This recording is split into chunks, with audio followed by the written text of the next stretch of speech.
राजस्थान के छोटे से गांव सीकरपुर में हरिदास नाम का एक वृद्ध रहता था। जीवन भर उसने सत्य, धर्म और सेवा का पालन किया था। उसके घर में सब कुछ था, धन, सम्मान, गायें, खेत, पर एक बात की कमी थी, संतान की। हरिदास और उसकी पत्नी सावित्री ने अनेक तीर्थ किए, दान पुण्य किया, परंतु उन्हें कोई संतान न मिली।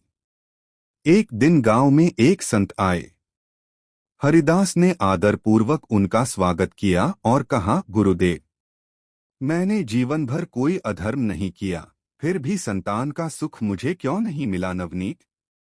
संत मुस्कराए और बोले, हरिदास, सब कुछ कर्मों से बंधा है। जो इस जन्म में मिलता है वह पूर्व जन्मों के कर्मों का फल होता है। तुम्हारी संतान भी तभी आएगी जब उसका तुम्हारे साथ कोई ऋण या संबंध होगा। हरिदास ने जिज्ञासु होकर पूछा, कैसा संबंध गुरुदेव? संत ने कहा, शास्त्रों में 4 प्रकार की संतान बताई गई है, ऋणानुबंध, शत्रु, उदासीन और सेवक पुत्र। यदि तुमने किसी का धन लिया था तो वह संतान बनकर तुमसे अपना हक लेगा। यदि किसी जीव को सताया था तो वह तुम्हें दुख देकर बदला लेगा। यदि तुमने किसी की सेवा नहीं की तो ऐसी संतान न मिलेगी जो तुम्हारी सेवा करे।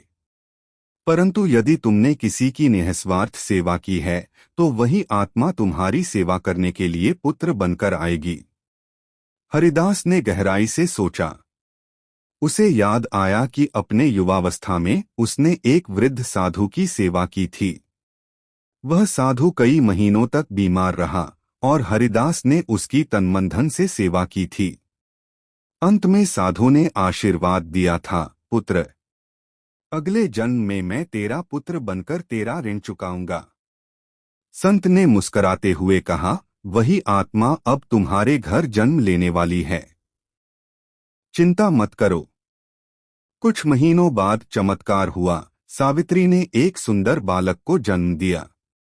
दोनों के जीवन में नई खुशी भर गई। हरिदास ने उसका नाम गोविंद रखा। समय बीतता गया। गोविंद बड़ा होकर एक आज्ञाकारी, विनम्र और बुद्धिमान बालक बना।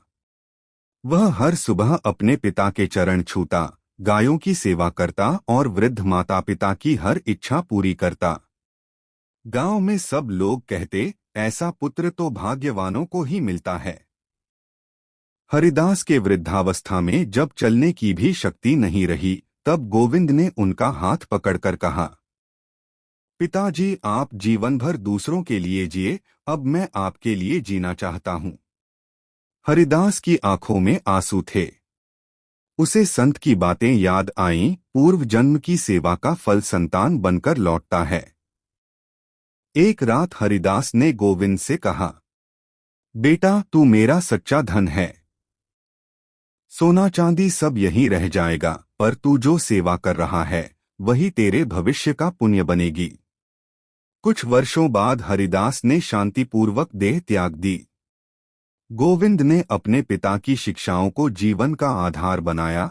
वह हर जीव की सेवा करने लगा। गांव के लोग कहते थे, हरिदास अब अपने पुत्र के रूप में जीवित है। कहानी का सार यही है कि संतान केवल शरीर से नहीं, कर्मों से जुड़ती है। जो हम बोते हैं वही अगले जन्मों में काटते हैं। यदि आज किसी की निःस्वार्थ सेवा करेंगे तो वह आत्मा किसी न किसी रूप में लौटकर हमारी सेवा अवश्य करेगी। इसलिए अपने कर्मों को श्रेष्ठ बनाओ, क्योंकि वही तुम्हारा भविष्य गढ़ते हैं। कर्म वही करो जो नेकी का हो, क्योंकि केवल नेकी ही साथ जाएगी।